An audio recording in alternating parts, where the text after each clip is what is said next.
Good evening, ladies and gentlemen. Welcome to Ms. Aura Lore from Pre-Colonial Times. Tonight we got three most beautiful and strong women from the world, most empowering women. What do I mean by empowering?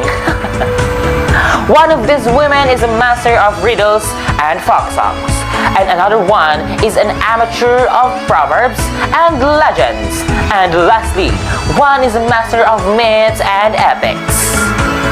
They traveled from all corners of the house to be here in the most beautiful and majestic island of Philippines.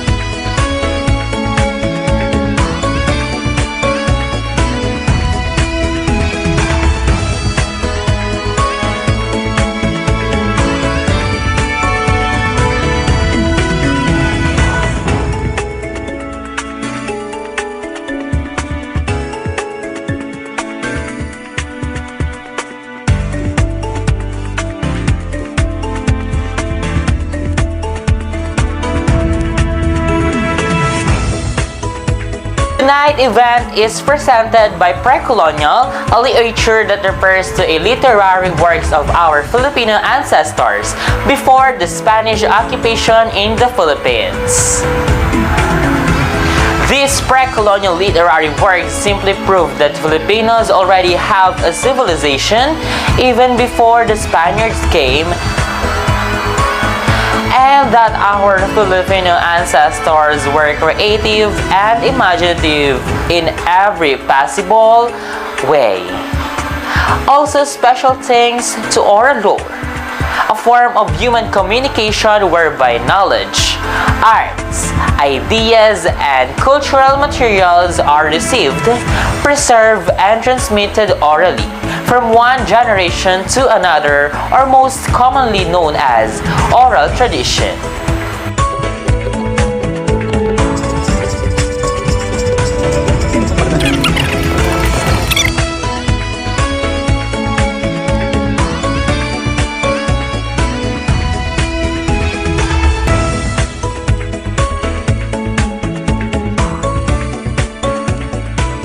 Please welcome our three most empowering women of the world. Mabuhay! I'm Cindy Reyes, representing Das Marinas. Wala nang ninanais, ligaya kang labis. Oh, magandang dilag. Bawat lakad mo, lahat sila napapatingin. Di mawari, ba't ganon ang nangyayari sa akin? Isang ngiti mo lang parang nakakabaliw. Ano ba? Mabuhay! Alay sa Angel Varian, representing Silang. Para bang isang tala sa gitna ng kalawakan. Oh, magandang dilag, puso ko yung nabihag. Wala nang ninanais, ligaya kang labis. Oh, magandang dilag. Oh, magandang dilag. Mabuhay! Ang Daryl Hanong Osorio, representing Cavite. Nais, biyaya ng langit. Oh, magandang dilag. Kahit na pilitin pang umiwas-iwas sa'yo, oh, paikot-ikot ka dito sa isipan ko. Wala nang ang iba, nag-iisa ka lang. Nag-iisang bituin sa kalangitan ko. Oh, tinatanaw.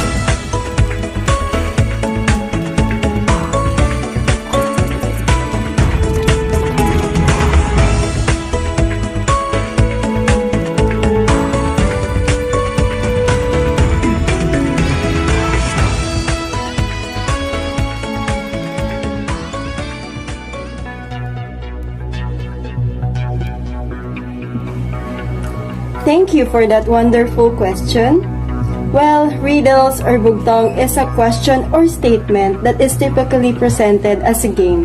It is made up of one or more measured lines with rhymes and may consist of 4 to 12 syllables.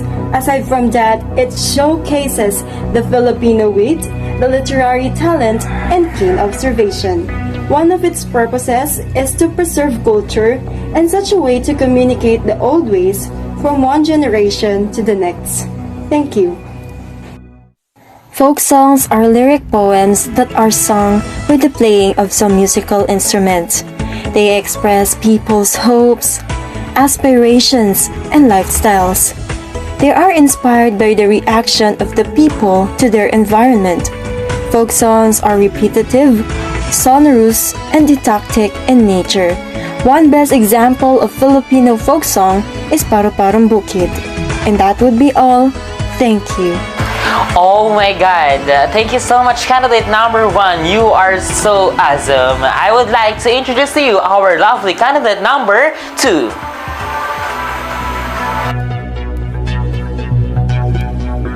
Malay sa Angel Variant. 20. Silang! I believe that proverbs are short poems that have been customarily used and serve as laws or rules on good behavior by our ancestors.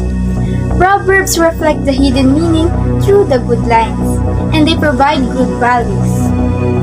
Some of our well-known Philippine proverbs are, kung ano ang puno, siya rin ang bunga.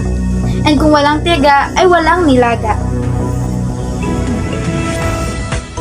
Legends are stories about real-life people and what they did. Legends always have an important purpose, but the facts are always a little exaggerated to make them more interesting and exciting.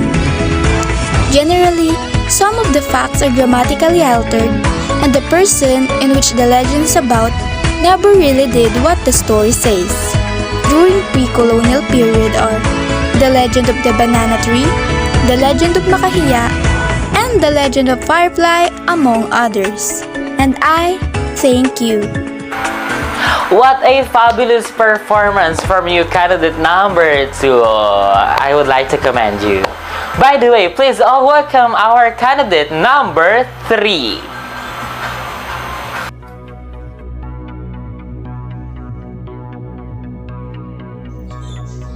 Daryl Hannah Tesoro, 20 years old, Cavite. In my perspective, myths are narrative to describe and portray in symbolic language the origin of the basic elements and assumption of a culture. The main characters in myths are usually non-humans, such as gods, demigods, and other supernatural figures. Mythic narrative relates, for example, how the world began, how humans and animals were created, and how certain customs, gestures, or forms of human activities originated. Best example of this is the myth of Bernardo Carpio. Epics are long poems that are typically derived from an ancient oral tradition, narrating the deeds and adventure of heroic legendary figures or the history of a nation. These are normally identified with heroic acts of an individual with unusual courage and unmatched bravery. For example, is the bravery of Lamang. Wow! Tonight was full of excitement and knowledge. Folks, you just heard the 6 most popular types of oral tradition, which are riddles, proverbs, folk songs, myths, legends, and epics.